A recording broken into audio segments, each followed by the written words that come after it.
হাত কেটে শাস্তি দেয়। এটা কি আমার কথা না আল্লাহর কোরআনের কথা? আল্লাহ পাক বললেন ইন্নামা জাযাউল্লাযিনা ইউহারিবুনাল্লাহা ওয়া রাসূলাহু, যারা ডাকাতি করবে, চুরি হলো গোপনে কারোর মাল নিয়ে যাওয়া, এটা হলো চুরি। আর দিবালোকে প্রকাশ্যে শক্তি প্রয়োগ করে কারোর সম্পদ নিয়ে যাওয়া, এটা হলো ডাকাতি। কথা বুঝেন না মনে হয়? চুরি হলো গোপনে নেওয়া, আর ডাকাতি হলো প্রকাশ্যে নেওয়া।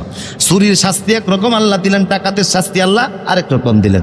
চুরির শাস্তি হলো শুধু হাত কাটো, ডাকাতির শাস্তি হলো হাতও কাটো পাও কাটো। ধরন অনুযায়ী মাসালা ভিন্ন। মূল কথা, এখন এই আয়াতগুলিকে আমরা মানিনি, কথা কন না, মানিনি। এখন একটা বুদ্ধিমানের প্রশ্ন করতে পারে যে আপনি মানেননি, এটা ফাল্টা প্রশ্ন আপনারা করতে পারেন যে আপনি মানেননি। তা আমি তো ছাত্র পড়াই, আমি যেটা বলি উদাহরণটা শুনলে ভালো বুঝবেন। আমি মানি বা আপনি মানেন, কে কদ্দুর মানি, এক প্রশ্নে সব বুঝবেন এক কথায়। ছাত্র ক্লাসে আসছে, জিজ্ঞেস করি কিরে বাবা গতকাল ক্লাসে আসলে না কেন? তুমি তো প্রতিষ্ঠানের ছাত্র, যেহেতু তুমি ছাত্র প্রতিষ্ঠানের রুল মানা তোমার উপর দায়িত্ব।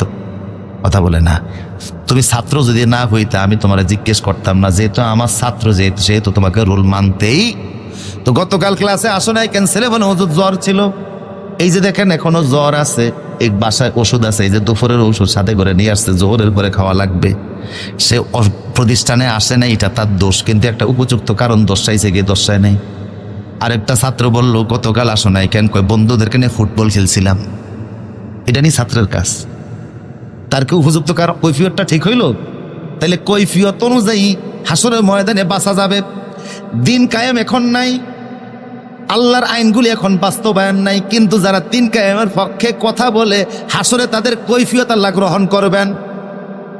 কথা বলে ঠিক কিনা?